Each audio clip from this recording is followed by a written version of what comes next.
Oh, alright. Yeah, I was gonna cut it there, but then this happened, so I'm gonna keep going.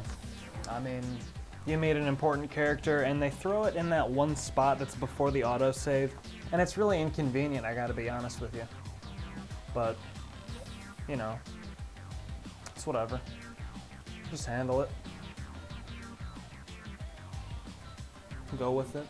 It's Suzume. She's spying on Rance. I guess she's come to assassinate him. She's the best koinichi in Japan. I think that's what she called them. They're sex ninjas. They assassinate men through temptation, you know. She's also one of the only black-skinned characters in the game. Significant because she's, you know, they're all in Japan. You don't really expect any black-skinned people anyway. Brown. There are no black people here. They're all brown. There's a monk who's black, actually, and he's terrible. I won't even recruit him. And there's another woman who's brown skin. I think that's all. Yeah. Suzume, you get her. Rance just has sex with her here in this part of the game, and he basically... I don't know. There's, you know, it's another one of those things that happen in games where, or games or movies, something special happens that shouldn't happen anyway, and something great becomes of it. Like Rance being the leader of Japan, it just kind of happened with a poor explanation. Suzume just joins your army with kind of a poor explanation, but it's good and she wants a lot to it. It's happy. Without her, it feels kind of lame. Honestly. I might use her a lot in this playthrough. I usually have her as a throwaway unit because she's one of the units I mentioned earlier that is immune to death. Her unit can be annihilated over and over and over. Suzume will never die. She's required for the story to continue in many situations, but they can't give you a game over if she dies because, I mean, it's kind of like a spoiler. Suzume died, game over. Well, why? She's not important to me. Well, she will be later. Okay, that doesn't work that way, so they just don't tell you. That's what she is. She's a below average ninja unit. You gotta put a lot of effort into upgrading her, or just keep her as like a... She comes with assassination too. So she has one of the best ninja skills, I guess, available right off the get-go. And you'll be abusing it a lot at the beginning. She starts with a small troop count, 120, I believe. In assassination, I'll explain it in combat, it's just a pain. It's hurt my feelings more than it's made me feel good. Let's put it that way. Both because I'm using it against the NPCs and they're using it against me. But she has that, and she can get some other abilities. Ninjas are a ranged attack unit. They sit in the back or the front. They have a counter attack, so if they get mauled by something, they'll fight back. It's minor. Suzume is one that you could put up front because she won't die, so she can absorb the hit in place of like Rance. But you should have a Guardian with Rance anyway. I don't know. It gets complicated. If you really want to screw around with the mechanics of the game, you can. You really can. Yeah, NH scene's coming up here too, so it's just gonna get censored. And the way I censor it's really, really pitiful. I have a horrible video editor. It's just Windows Live Movie Maker because I tried Sony Vegas, but it would, for some reason, speed up the audio or the video, one or the other, I don't know which it did, to 1.5 times speed, and I couldn't fix it, I don't know. Maybe I'm just stupid. That's what I'm working with though, and the way I censor these scenes is I lower the brightness all the way down to solid black about, and then I also change the contrast a little bit. Come on, there we go. And it works it all out. You know, you can't really even see anything in this scene. I'm actually curious as to whether or not YouTube would punish me for allowing that stuff in there, or would they even notice? I mean, I've seen worse things on YouTube. I really have. That go unnoticed with 50,000 views and stuff. Alright. There, now Rance is at 10 satisfaction. Fantastic. Heal up my guys. And get that satisfaction bonus. Because these are important. You wanna get these every time they show up. And this is one of those things I'll skip later on because you'll see probably 10 of these. Maybe 10. maybe not that high, but you'll see quite a few of them throughout the game. And I'll go over the options as well. There are a lot of options to this, and this is why it's so nice getting this bonus. You have a lot to choose from when you do this. Like, alright, call for reinforcements. I'll come back to that. Increase battle preparation to 10. Not meaningful. Weaken enemy countries. I don't know what that does. Add 50 troops to all units. Really appealing if you're new to the game. Terrible option. Increase troop maximum by 100. I don't actually know. Completely heal all units can be good.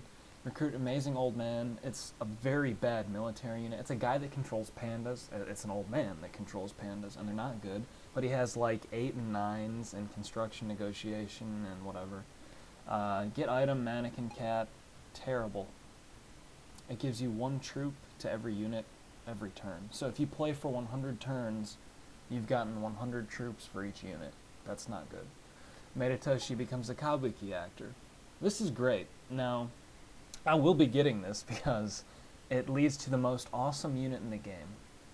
Shibata Katsui, injury healed. It just it increases his stats a little bit. Rance, replace troops with elites, increases Rance's stats by like 1 or 2 each. Rance attack, instead of doing regular attack, Rance uses all of his flags and does a regular attack plus a charge. I'll get that later on. You'll see it. And then call for reinforcements. This is what you want to do as soon as it's available. And if Nobunaga's still around, because he won't be forever, he talks to Rance and expresses his disbelief that Rance could possibly get reinforcements from the nations of Liasis or Zeth. Both of them were important nations in the previous games, and it's where Rance comes from. I think he comes from one of the two. I don't actually know. Zeth is the land of magic. Liasis is some other place. And you can get 3 reinforcements from each, and they're characters from previous games. I will be, in this playthrough, getting 3 reinforcements from Liasis, because canonically, they feel right to me. They sit well with me. Zeth, they don't feel like they have a place in the true story. The Zeth units do not.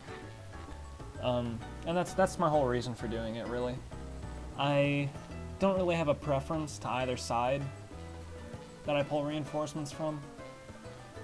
I think Liasis also has better units than Zeth, but, you know, it doesn't really matter. Your first playthrough, you can go either or.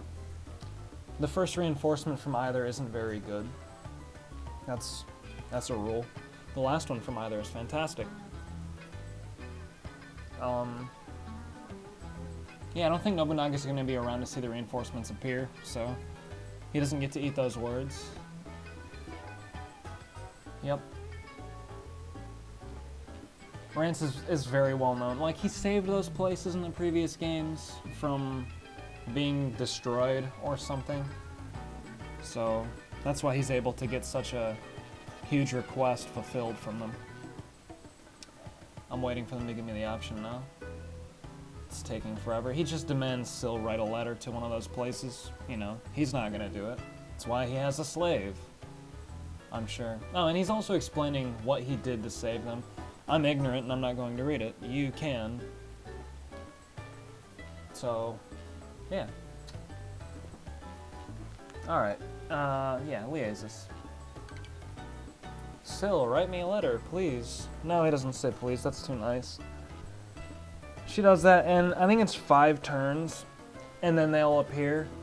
And that little period of time before the autosave that triggers a whatever, you know, like another event, like the Suzume one that just happened. That will be when reinforcements arrive if there is no other important event happening.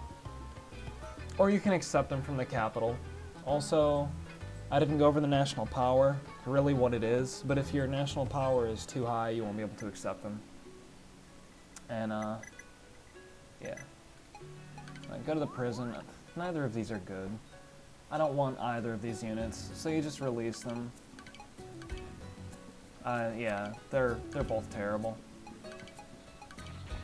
I haven't gotten any new items. I don't know why I checked. I should know better. And let's see here. Miko without a memory. That's an explanation of Fuka, and then there's one for Renmaru here as well. If there are question marks there, it means it's some new material, something you might be interested in. Then the other people I didn't recruit because I don't want them. You can retake your territory. I'll just attack, I guess. Rance can go in there with Katsui. How's that sound? It sounds fantastic. And I'll send in Fuka. And it's huge. It's tremendous overkill. Like, look at that. Alright. Jeez. Oh, attack that guy. I don't know. Like I said before, I don't like Miko's, so Fuka's probably not going to see much use past halfway through the game. I might keep her around, I might upgrade her. It's been a hobby of mine to find units I dislike and just make them good in higher difficulties. Like Akechi, I've given him some stuff to make him very good, but it takes effort, and I don't feel like it. He's harassing Isoroku for not doing everything for him. They have one building left.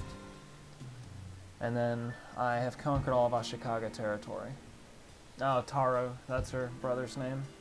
He's still using that as leverage to make her do stuff. And I think that the troops in Oda know this, and that's why they feel bad for her. Ashikaga, I think historically, was also assembled out of a bunch of random families. And it is in this game. They're all being paid, so none of them care what happens.